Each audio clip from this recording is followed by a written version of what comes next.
Welcome to this new session. आज अपन analyse कर रहे हैं टेस्ट 46 का फिजिक्स पार्ट नीट टेस्ट का, जो एनटीए अभ्यास पर रिलीज़ हुआ है। सो डेली की तरह देखिए, I have classified based on the real time solving. आज मुझे सबसे कम कट, सबसे कम टाइम लगा। पेपर एक्चुअली ईजी है, you can say it's one of the laddu category. मेरे को 23 क्वेश्चन ईजी लग रहे हैं, 22 मीडियम लग रहे हैं, और टफ जैसा कुछ भी नहीं है।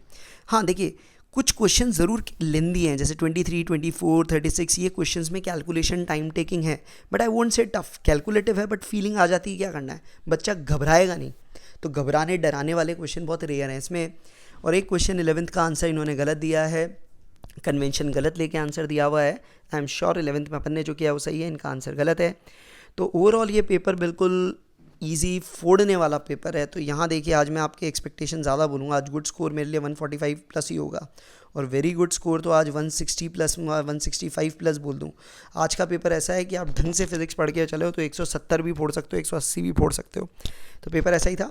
हाँ देखो, कल एक अपडेट आई जो पता नहीं कईयों के लिए हार्ट ब्रेकिंग होगी, मोस्टली के लिए जो अच्छे से प्रिपेयर कर रहे हैं, और जो थोड़ा लग रहा था कि कम प्रिपेयर किया उनके लिए फिर टाइम मिला है।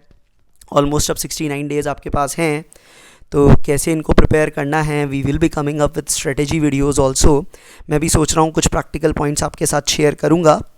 सो तब तक आप चैनल ज़रूर सब्सक्राइब करें, शेयर करें। You will definitely find some very very good things for you in the coming up days. चलिए पेपर स्टार्ट करते हैं। एनटीए टेस्ट 46 देखिए, अपन फर्स्ट क्वेश्चन से स्टार्ट करेंगे। When a magnet is suspended an angle 30 degree from the magnetic meridian, it makes an angle 45 degree with horizontal. What would be the actual angle of dip. यार ये apparent dip और actual dip पे based question है, जो NEET में एक बार आ भी रखा है। यहाँ देखिए, मैं कंसेप्ट एक बार आपको रिकलेक्ट करता हूँ। भाई नॉर्मली आप मैग्नेटिक मेरिडियन में जब घुमाते हो तो एक्चुअल डिप आता है। माना ये मैग्नेटिक मेरिडियन है, तो यहाँ पे जो भी मैग्नेटिक फील्ड है, माना इस तरफ उसका कॉम्पोनेंट है BH और इस तरफ कॉम्पोनेंट है B वर्टिकल, और इसके हिसाब से वो डिप आता है आपको, जो आप बोलते हो let's say dip, true dip. ये ट्रू डिप मैं लेट्स से 5 बोल दूँ।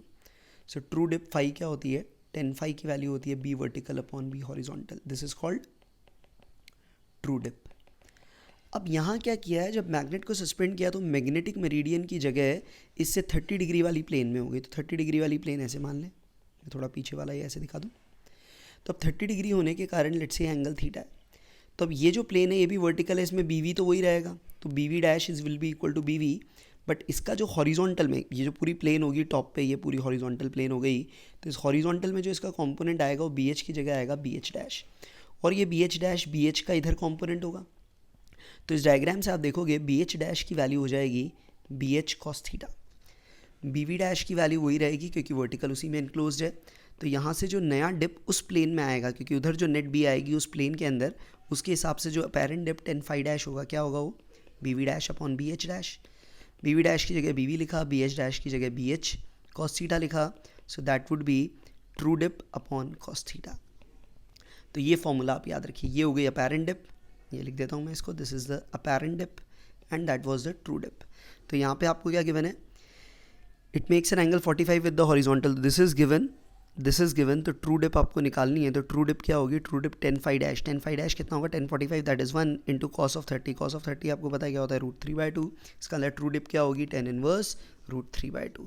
तो ये कंसेप्ट याद रखिएगा। वैसे तो आजकल सब जगह पढ़ाने लगे हैं, नहीं भी पढ़ाते हो तो आपने ये देखा। Otherwise I suggest you HC Verma की बुक से देखिएगा, उसमें अच्छे से ये चीज़ एक्सप्लेन्ड आउट है। Next, equivalent resistance between points A and B। तो देखिए, ये पॉइंट A है, ये पॉइंट B है, तो बेटा कॉमन सेंस से वायर आ गया तो ये भी A हो गया, यहाँ पे भी एक वायर हो गया तो ये भी B पोटेंशियल पॉइंट ही मान लें। ये हो गया, ये B हो गया।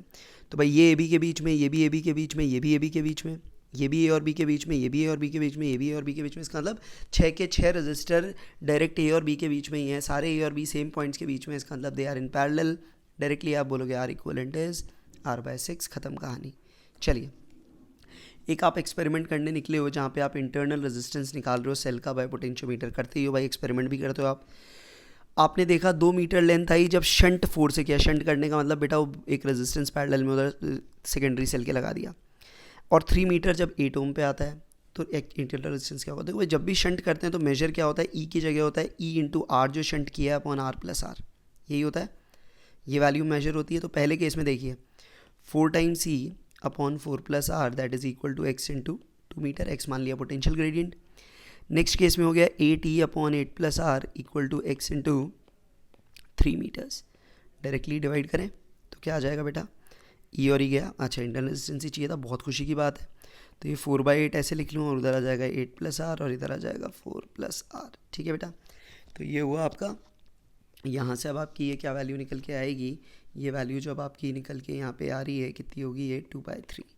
तो ये 2 से उड़ा दूँ तो ये हो गया 2, इसको उड़ा दिया ये हो गया 4। तो 8 plus R upon 4 plus R is equal to 4/3। तो 24 प्लस 3r 16 प्लस 4r, तो यहाँ से देख लीजिए 8 हो गया इक्वल्स टू r। तो ये भी कर सकते हो। सिंपल क्या था, सिंपल सा वैसे ही है कंसेप्ट, आप सब पढ़ते हो यार। ये इंटरनल रेजिस्टेंस निकालने वाला जो तरीका है उसी के डेरिवेशन में जो आपने कंसेप्ट सीखे थे वो काम आ रहे हैं।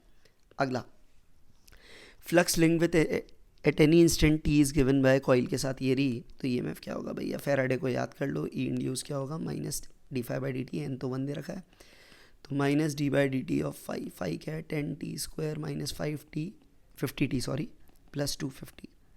करो डिफ्रेंशिएट बेटा, 10t² का 20t माइनस 50t का माइनस 50, ख़त्म कहानी। तो ये क्या हो गया माइनस 20t प्लस 50। तो अब कब चाह रहा है ये 3 सेकेंड्स पे, डालो 3 की वैल्यू तो 23 ज़ा 60 minus 60 plus 50 that is minus 10 volt. Option D के साथ आप जाओगे, कोई दिक्कत नहीं है, सीधा सीधा क्वेश्चन है, आराम से बनता है।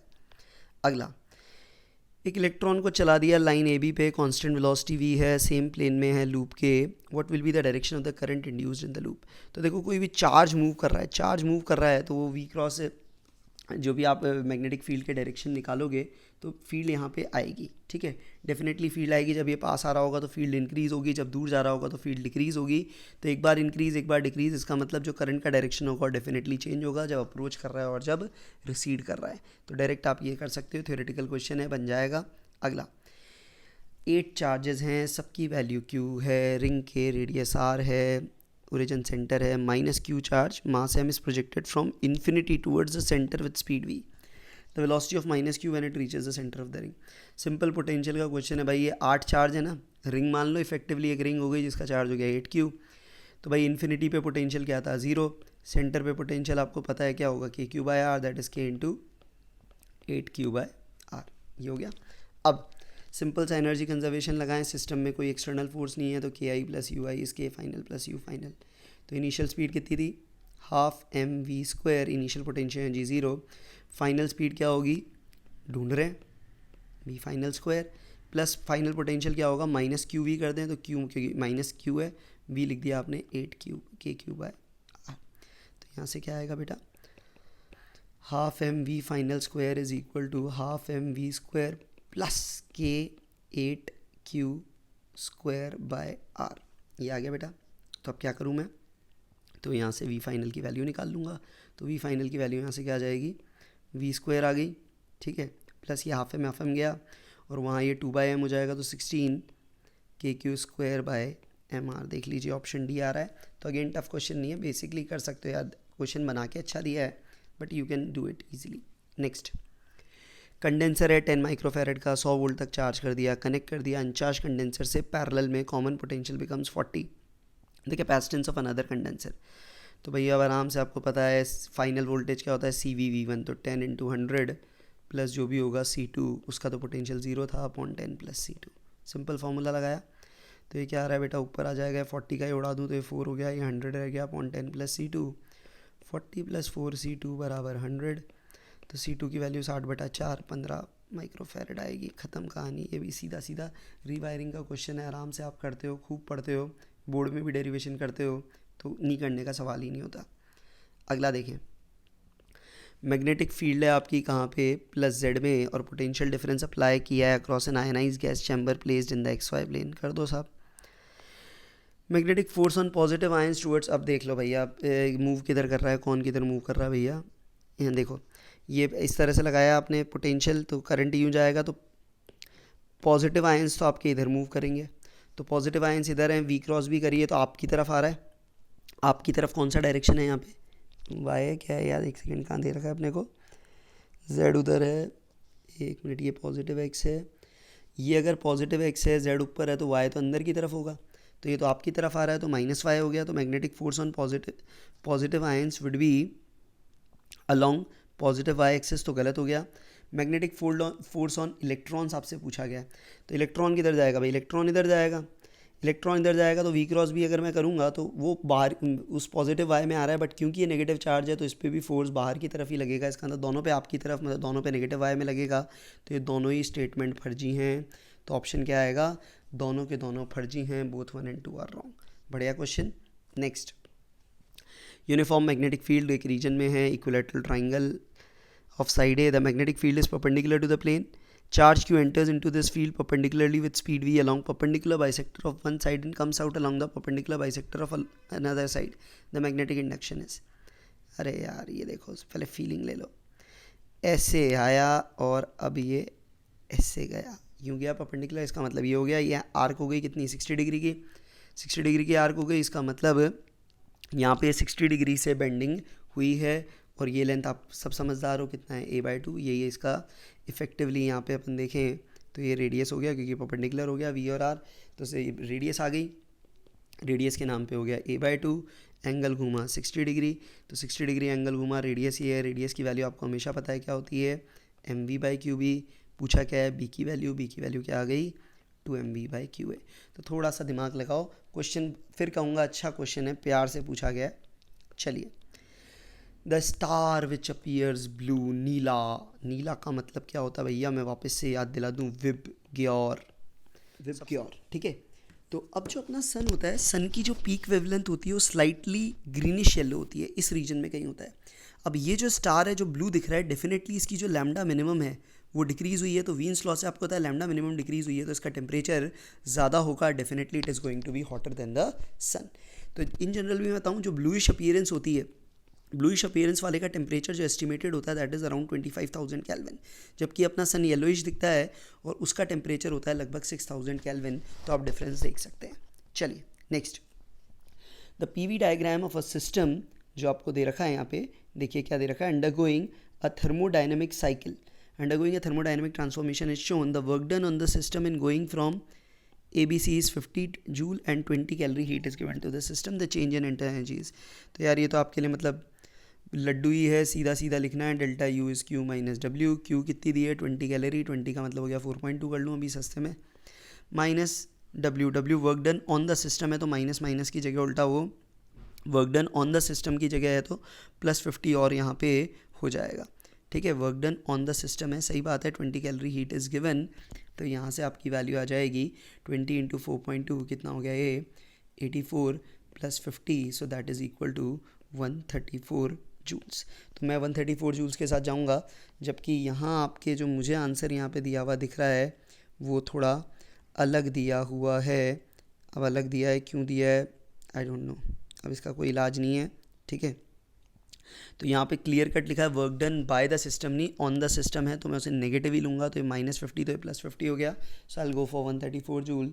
यहाँ 34 दिया है बट ठीक है। The ratio of work done by an ideal diatomic gas to the heat supplied by the gas in an isobaric process, यार ये तो आपको याद ही रहता है यार, वर्क डन आइसोबारिक में आपको याद है P डेल्टा V को डायरेक्ट NR डेल्टा T लिख देते हैं, Q की वैल्यू आपको पता है क्या होती है NCP डेल्टा T, तो ये रेशो लूँगा तो ये रेशो आता है W/Q इज़ R/CP, शायद पढ़ाते भी होंगे डायरेक्ट। और कौन सी गैस बोलिए, डाया का CP 7R/2, तो ये रेशो 2/7, ख़त्म कहानी, ऑप्शन सी। चलिए आगे, ये आपका सीधा सीधा हो जाएगा। Next, during the melting of a slab of ice at 273 Kelvin at atmospheric pressure, positive work is done by ice water system on the atmosphere, positive work is done on the system by the atmosphere, the internal energy of the system decreases, the internal energy of the system remains the same। तो देखिए, during the melting of slab of ice, देखो जब ice melt करता है तो आपको पता है भाई, जब भी आइस इस तरह से मेल्ट करेगा, ठीक है, तो आइस की डेंसिटी कम होती है, तो मेल्टिंग के अंदर क्या होता है, मेल्टिंग के अंदर आपका वॉल्यूम क्या होगा, डिक्रीज़ होगा, और वॉल्यूम डिक्रीज़ होगा इसका मतलब एटमॉस्फेरिक प्रेशर ने आपको दबाया है, तो positive work is not done by the system, positive work is done on the system, ये चीज़ याद रखिएगा। जब फ्रीजिंग होती है उस केस में ज़रूर पॉजिटिव वर्क होता है, ये मेल्टिंग में जो होगा दैट इज़ नेगेटिव वर्क, ठीक है, तो ये चीज़ याद रखिए। अब देखिए इसका मैं यही कन्वेंशन लिया, ऊपर वाले में अलग ले लिया, अब उसका कोई इलाज नहीं है। चलिए 14वां प्रश्न, the reading of brass scale at room temperature is L1 above the room temperature reading is L2 and below room temperature is L3, then relation between the reading is. भाई देखो, आपको पता है कि यहाँ पे क्या होता है कि जब भी आपका टेम्परेचर होता है, मेरे को एक सिंपल सी चीज़ बताइए, यहाँ क्या होता है, एल एक्चुअल जो होती है, जो फॉर्मूला आपको याद हो, वो होता है L red into 1 plus alpha delta T होता है उस रेफरेंस से चेंज। तो रूम टेम्परेचर की रीडिंग अगर मैं सही मानूँ L1, ठीक है। अब above room temperature reading I है L2, अगर रीडिंग L2 आई है तो उस केस में वो L2 की वैल्यू क्या होगी, L2 into 1 plus alpha delta T, और वो वैल्यू होगी L1। ऐसे ही L3 वाले केस में L1 किसके इक्वल होगा, L3 into 1 minus alpha delta T. तो यहाँ से कंपेयर करके दिख रहा है कि L1 की वैल्यू L2 से ज़्यादा होगी और L3 की वैल्यू L1 से भी ज़्यादा होगी। इसी कंसेप्ट के साथ आप यहाँ पे चलोगे। तो ये आपको रीडिंग वाली चीज़ याद रखनी है भाई, सिंपल सी चीज़ है। लोअर टेम्परेचर पे वो स्केल की लेंथ कम हो गई, मतलब इफेक्टिवली जो उसका गैप था वो कम हो गया, तो वो सेम डिस्टेंस को अब ज़्यादा रीड करेगी, जबकि हायर टेम्परेचर पे वो कम रीड करती है। इसी कंसेप्ट को बहुत प्यार से पूछा है, बहुत अच्छा क्वेश्चन। अगला, दो थर्मामीटर एक्स और वाई, आइस पॉइंट है 15 और 25, स्टीम पॉइंट है 75 और 125। देख लो भैया, मैं बना लूँ एक बार। एक्स वाला है तो इसमें 0 डिग्री की जगह तो आ गया 15 डिग्री और उसकी जगह आ गया 75 डिग्री। वाई वाले स्केल में क्या है, ये हो गया 25 डिग्री और ये हो गया 125। तो इसमें तो 100 भाग ही हैं, तो सेल्सियस जैसी 100 डिवीजन है, यहाँ कितने डिवीजन है, यहाँ 60 डिवीजन है, ठीक है। When temperature x measure the temperature on the bath of a bath है 60 डिग्री, तो यहाँ पे जब 60 होगा तो आराम से देखो, प्यार से देखो, 60 का मतलब मैं यहाँ पे देखूँ, यहाँ से कितने डिवीजन नीचे उतरा, 15। अब यहाँ 60 का मतलब 100 है, मतलब यहाँ 6 डिवीजन चलता हूँ तो वहाँ पे मुझे 10 चलने हैं। तो अगर यहाँ मैं 15 चलाऊँ तो वहाँ पे कितने चलेंगे, 10/6 इंटू 15, तो 150/6, 150/6 कितने हो गए, 25। तो यहाँ से 25 डिवीजन नीचे आऊँगा और 25 डिवीजन नीचे आऊँगा तो 100, क्योंकि ये दोनों तो सेम थे, तो यहाँ पे 100 आएगा वाई वाले स्केल पे। तो ऐसा क्वेश्चन पिछले टेस्ट में भी था, वापस पूछा गया है, याद रखिएगा टेम्परेचर स्केल्स कंपैरिजन का। The speed of a wave in a string is 20 and frequency is this, the phase difference between 2 points on the string 10 centimeter apart। जब भी phase difference between 2 points apart होता है तो वहाँ k delta x लिखा जाता है। k का मतलब होता है 2 पाई बाय लैम्डा, ठीक है। या k को मैं डायरेक्टली ऐसे भी लिख सकता हूँ, k को आपको पता है लिख सकते हैं ओमेगा बाय v, ठीक है। बात एक ही है, ओमेगा क्या हो जाएगा 2 पाई इंटू कितना हो गया 50, और v के नाम पे क्या है, v के नाम पे है 20 और इसके नाम पे हो गया 0.1। तो ये तो उड़ गया, तो 5 2 ज़ा 10, 10 भी उड़ा दें तो ये π/2 आ जाएगा, तो π/2 हो गया। इसका मतलब 90 डिग्री फेस डिफरेंस वहाँ पे नज़र मुझे आएगा, ए ऑप्शन के साथ जाइए। Next, the particle moves along a straight line path, it speed decreases continuously and after some time वो शांत हो गया। The motion is with constant acceleration whose direction with respect to the direction of velocity is. तो भाई speed decrease हो रही है तो with respect to direction of velocity हमेशा नेगेटिव ही रहेगा, क्योंकि वो उसका दुश्मन था, तो नेगेटिव थ्रू आउट मोशन, सीधा सीधा है, कुछ करना ही नहीं है। Next, ratio of minimum kinetic energy of two projectiles of same mass is 4:1, ठीक है साहब। The ratio of the maximum height is also 4:1, the ratio of the ranges is, भाई साहब देख लो, पहले तो प्यार से देखिए, मैं यू का रेशियो ले लूँ तो U1/U2, क्योंकि मास सेम था, देखो काइनेटिक एनर्जी क्या होती है, हाफ mv², मास सेम है तो v का जो रेशियो होगा और root of k1/k2 that is 2:1, ठीक है। अब जो हाइट की वैल्यू होती है, वो क्या लिखते हैं अपन, जो h1/h2 होगा वो आपको पता है किस पे डिपेंड करेगा, u1y² अपॉन u2y²। ये रेशियो 4:1 है, तो u1y अपॉन u2y, ये रेशियो भी 2:1 है। भाई टोटल स्पीड का रेशियो भी 2:1 है, y कंपोनेंट का रेशियो भी 2:1 है, तो पढ़े लिखे हो डायरेक्टली आप बोल सकते हो x कंपोनेंट का रेशियो भी 2:1 होगा। रेंज क्या होती है 2ux uy/g, तो ये भी डबल है, ये भी डबल है, तो वो रेशियो भी सेम ही आना है, दिमाग ही नहीं लगाना है, 4:1। आगे चलिए, अगला, दो डब्बे हैं A और B, दोनों का मास m, placed on a smooth surface, horizontal force F और 2F ऐसे लगा दी। द ब्लॉक ए स्लाइड नहीं मार रहा, तो नॉर्मल क्या होगा, प्यार से देखो, सबसे पहले किए हुए क्वेश्चन होते हैं, सिस्टम मानो, सिस्टम का acceleration net force upon total mass F/2m, और किधर आएगा, लेफ्ट में, ठीक है। अब किसी भी एक डब्बे को ले लो, चलो मैं B को ले लेता हूँ, तो ये जो था, एक मिनट थोड़ा सा सुंदर बना लें, ये यहीं पे लिख देता हूँ ना, क्यों बनाऊँ, ये इस पर डायरेक्ट फोर्स 2F है और ये इसको इधर धक्का मारेगा, तो इस पर जो भी फोर्स आएगा ये नॉर्मल इधर आएगा, ठीक है, ये नॉर्मल ऐसे आया। अब ये एंगल 30 डिग्री है, तो इनके परपेंडिकुलर्स के बीच भी ये एंगल भी 30 होगा, तो n का कौन सा कंपोनेंट आएगा हॉरिजॉन्टल में, sin 30, वो इस तरफ है, जबकि ये वाला इधर है, तो 2F minus n sin 30 is equal to m into a के नाम पे F/2m पहले से पता है, तो भैया 2F minus n sin 30 n/2 that is equal to F/2, तो तो देख लो भैया एफ़ की वैल्यू क्या आएगी, तो एफ़ की वैल्यू क्या आ जाएगी बेटा यहाँ से, सॉरी एन की वैल्यू, एफ़ की नहीं, एन की निकालनी है, तो एन की निकालते हैं, देखिए क्या आएगी, n/2 इक्वल्स टू 3f/2, तो n की वैल्यू आ गई 3f। ऑप्शन डी किया हुआ रहता है, ये क्वेश्चन देख के मुझे भी याद आ रहा है, सेम पढ़ाया हुआ है हमारे बच्चों को हमने। नेक्स्ट, एक पार्टिकल 1 ग्राम का है, इस वेलोसिटी से जाता है, परफेक्टली इनलास्टिक कोलिजन 2 ग्राम से, इतनी वेलोसिटी से, वेलोसिटी अगर है सिंपल सा है यार, 1 gram into 3i cap minus 2j cap plus 2 gram into 4j cap minus 6k cap, that is equal to total mass 3 gram into v. Simply देखें क्या हो जाएगा, 3i cap minus 2j cap plus 8j cap minus 12k cap equals to 3 times v final. तो v final की value क्या हो जाएगी, देखो 3i कैप, जे की टर्म्स क्या हो जाएंगी, minus 6j cap minus 12k cap minus क्यों sorry plus 6j cap minus 12k cap upon 3, so that is i cap plus 2j cap minus 4k cap. Option C के साथ खुशी खुशी जाइए, सीधा सा क्वेश्चन है, बस थोड़ा सा i/j में कचरा नहीं कर जाए, सॉरी ये देखो सर कचरापन भी कर रहे हैं ना, i plus 2j minus 4k है, तो ये ऑप्शन है, जल्दी जल्दी में ऐसे गलती नहीं करे कभी। Next, from a uniform circular plate of radius r, a small circular plate of radius r/4 is cut off, काट दी साहब।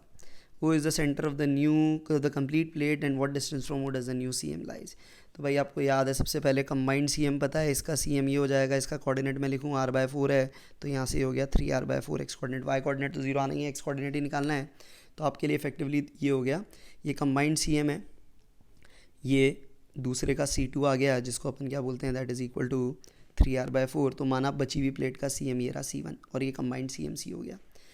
तो भाई इसका मास क्या होगा, m कट, इसका मास होगा m रिमेनिंग, ठीक है, और CM यहाँ पे आ रहा है, तो ये डिस्टेंस मान लें x।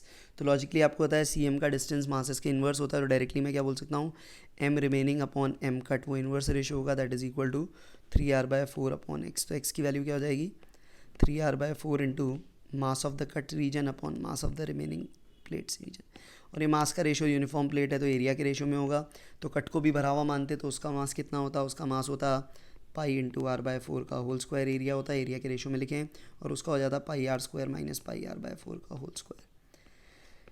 देखो भाइयों क्या होगा, 3r/4, ये ऊपर हो जाएगा r²/16, नीचे हो जाएगा 15r²/16, तो ये 1/15 हो गया, 1/15 का मतलब ये 5 से गया, तो ये हो गया r/20, और माइनस साइन और आएगा क्योंकि पीछे की तरफ है, तो माइनस r/20 किए हुए हैं। आपके कैविटी के क्वेश्चन खूब फेमस होते हैं, बनने चाहिए, बना दोगे। आगे बढ़ते हैं, यदि एक्सटर्नल फोर्स सिस्टम पे 0 है तो सेंटर ऑफ मास क्या होगा, बेटा ऐसा नहीं है रेस्ट पे रहेगा, बट एक्सेलरेट नहीं होगा, इट मस्ट नॉट एक्सेलरेट, क्योंकि F external is m into ACM। आगे बढ़िए, एक पार्टिकल है m मास का, मूव करता है वेलोसिटी 1 मीटर पर सेकेंड से, कोलाइड करता है perfectly elastically with another stationary particle of mass 2m। If the incident particle is reflected by 90 degree, the heavy mass will make an angle theta with the initial direction. अब देख लो भैया, माना ये x में चल रहा था, तो इसका मोमेंटम आपने लिख दिया m इंटू 1 i कैप। अब टक्कर के बाद क्या हो गया, ये इधर चला गया, तो जो भी है mv1 j कैप हो गया, तो कॉमन सेंस से आपको दिख रहा है बचा हुआ ऐसे जाएगा 2m, तो ये जो 2m की जो भी वेलोसिटी v2 होगी, तो मुझे पता है भाई कॉमन सेंस से क्या होगा, m into 1 i cap would be equal to mv1 j cap plus 2m into v2, sorry हाँ 2m इंटू वेक्टर v2।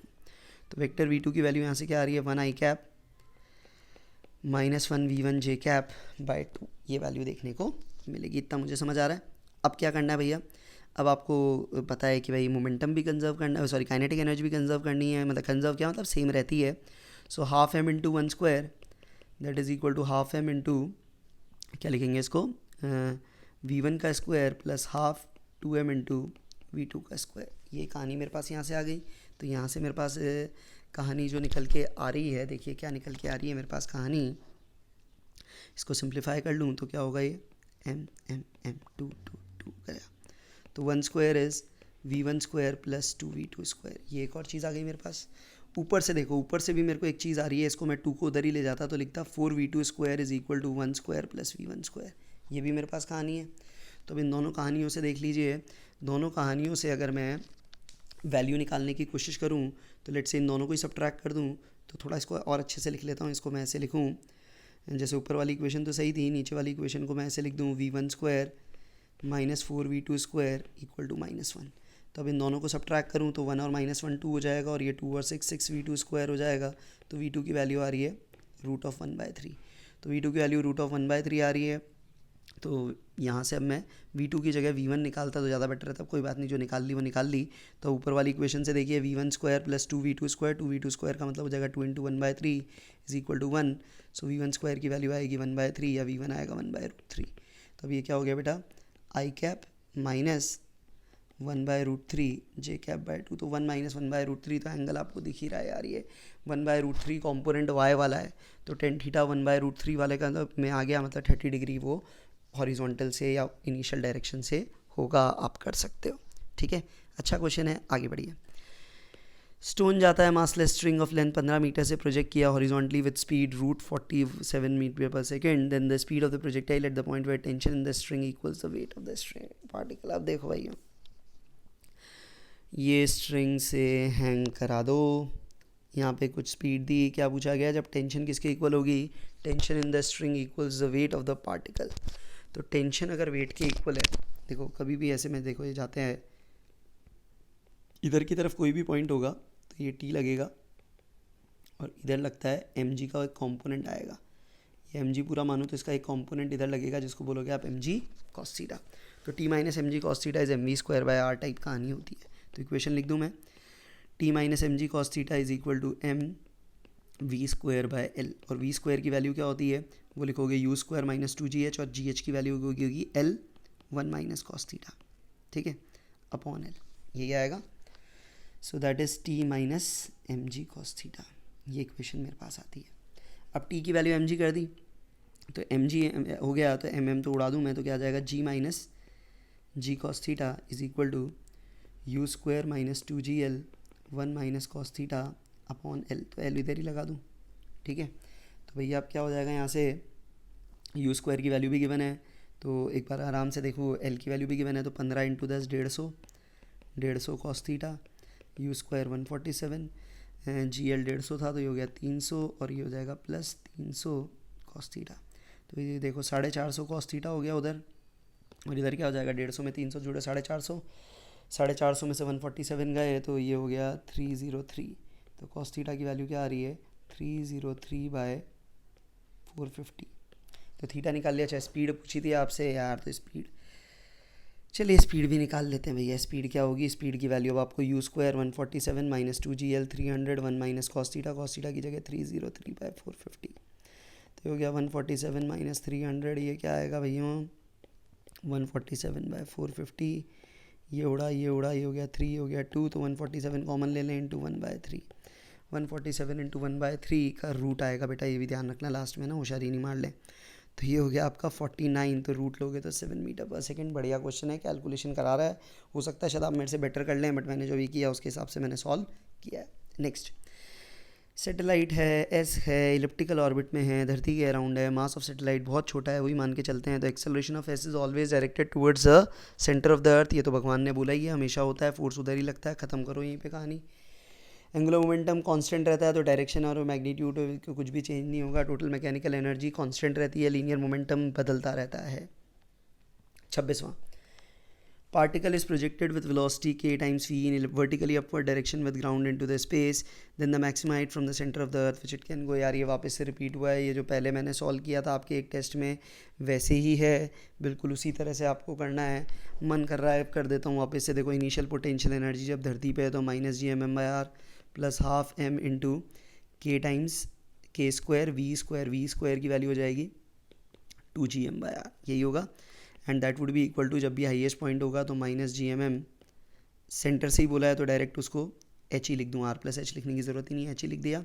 तो अब यहाँ से देखिए क्या होगा, gmm उड़ा दिया, तो ये -1/r, यहाँ क्या आ जाएगा, ये कितना हो गया, plus k²/r it is equal to -1/h। तो यहाँ से 1/h को क्या लिख दूँगा, 1/r 1 - k²। तो h की वैल्यू क्या आ जाएगी बेटा, r/1 - k², यही वैल्यू मुझे दिख रही है। तो देखिए कौन सा ऑप्शन आएगा, सी। ये पहले भी सॉल्व किया था, वापस किया आपके लिए मैंने। Which of the following quantities are always positive in SHM, F.A। Force और एक्सेलरेशन हमेशा सेम डायरेक्शन में ही होंगे, दिमाग लगाने की आवश्यकता ही नहीं है, ख़त्म करो कहानी। The body is executing SHM when the displacement of the body from the mean is 4 and 5. The value of the corresponding velocity are 10 and 8. The time period is. ये भी किए हुए क्वेश्चन रहते हैं भाई. कभी भी v क्या लिखते हैं, ओमेगा अंडर रूट ए स्क्वायर माइनस एक्स स्क्वायर, यही सीखा है. तो भाई 10 कब है, जब ये कितना दूर है 4, तो ए स्क्वायर माइनस 16 स्क्वायर. 8 कब है, जब ये है ए स्क्वायर माइनस 5 स्क्वायर. करो डिवाइड. टाइम पीरियड पूछा है ना, चलो वही निकाल के कर लेंगे जैसे आपको अच्छा लगे यार, कोई तकलीफ़ नहीं. अब जो मन कर गया तो 5/4 का स्क्वायर कर लो, 25/16, तो ए square minus 16, a square minus 25, यही हो गया. तो यहाँ से आपके पास क्या आएगी वैल्यू, यहाँ से वैल्यू आपकी क्या बन जाएगी, 25 a square minus 625 is equal to 16 a square minus 16 256 होता है.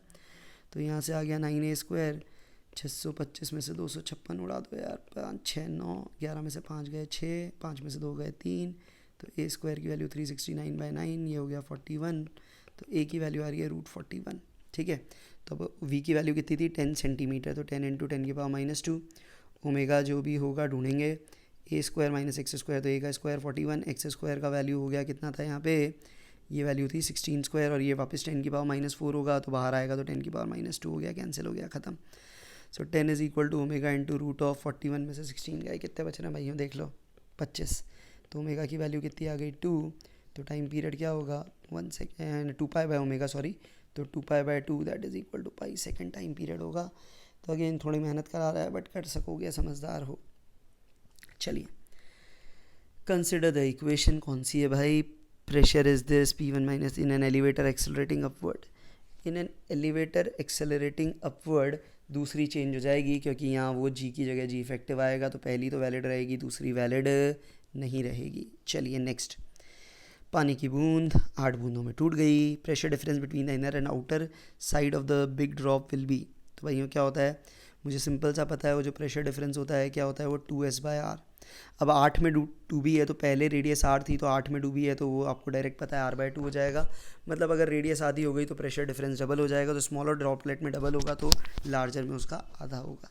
करते हो क्वेश्चन ऐसे आराम से बनते हैं.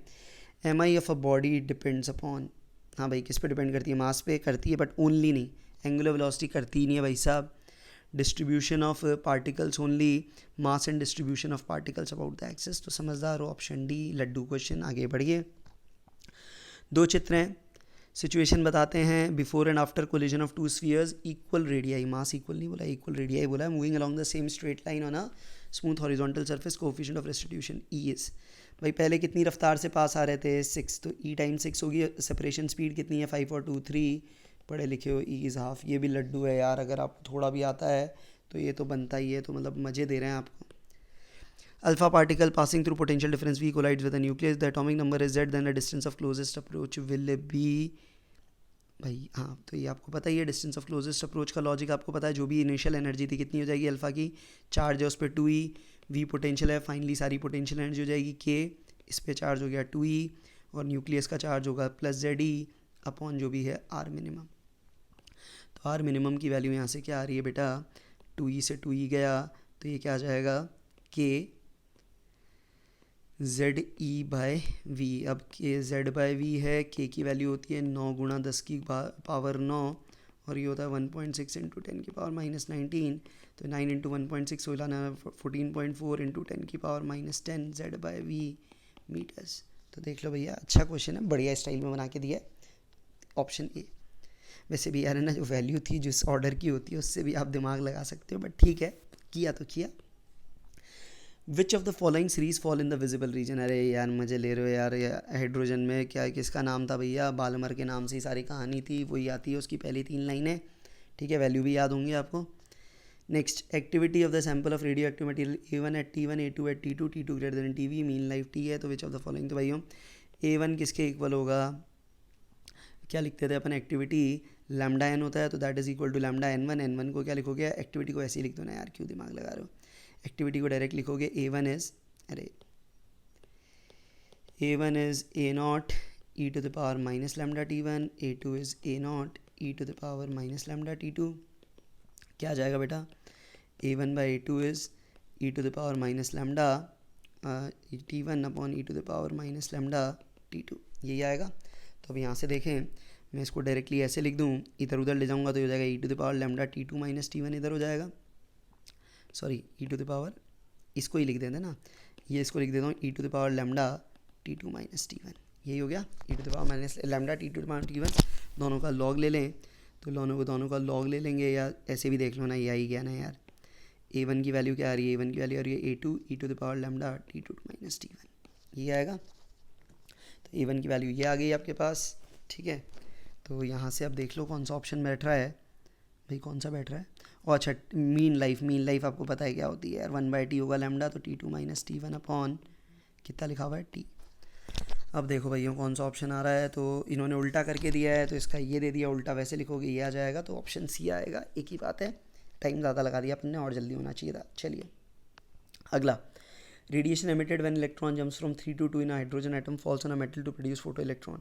ये भी शायद आया हुआ यार, 3 to 2 में डिफरेंस कितना होगा, E2 बोलते हो -3.4 EV, E3 आप बोलते थे -1.5 EV, तो ये डिफरेंस आपको पता है 1.9 EV आएगा। The electron from the metal surface with maximum kinetic energy are made to move perpendicular in a magnetic field of this much Tesla in a radius this, find the work function। तो भाई देखो अब यहाँ से क्या होगा, move perpendicular in a radius find the work function. तो radius आपको गिवन है, तो भाई रेडियस की वैल्यू आपको पता है क्या होती है, mv/qb। ये इसको ऐसे भी लिख सकता हूँ, √2mk/qb, और k मैक्स वाला है, तो ये रेडियस कितनी है बेटा, 10⁻³ इंटू क्यू किया 1.6 इंटू 10⁻19, बी की वैल्यू हो गई 1/320 √2m k मैक्स। तो यहाँ से अब देखिए k मैक्स के लिए अब मैं पूरा सॉल्व कर रहा हूँ, क्या आ जाएगा, ये सिंप्लीफाई करते जाओ, स्क्वायर करूँगा तो ये 10⁻22, या ऐसे ही लिख लो ना, इसको ई स्क्वायर ही लिख देता हूँ पहले, ई एक ही वी का चला जाएगा तो एक ही लिख देता हूँ, 1.6 इंटू 10⁻19, उसका स्क्वायर किया 10⁻6, नीचे करूँगा 320 into 320 into m 2m 9.1 into 10⁻31, ये आ जाएगा, और ये जूल में है और इसको हटा दूंगा तो that will now be in EV. ये सिंपली ईवी में हो गया। तो अब इसको पूरा सिंप्लीफाई करके देखो यार, 16 का ये डबल जाएगा, तो जब इसको पूरा मैं सिंप्लीफाई करता हूँ it's comes out as 0.86 eV. तो अब यहाँ से आपको सीधा दिख रहा है कि भैया जो फाई होगा कितना होगा, 1.9 माइनस 0.86, तो 1.9 माइनस 0.86 कितना हो जाएगा, ये लगभग 1.04 के आसपास मेरा आ रहा है। तो लेट से यही ऑप्शन होगा, ऑप्शन ए के साथ चलेंगे और मस्त रहेंगे, ठीक है। तो अच्छा क्वेश्चन है, मेहनत करा रहा है, कैलकुलेट ज़्यादा करा रहा है, करना पड़ेगा, बाकी इजी थे तो कुछ तो करोगे यार।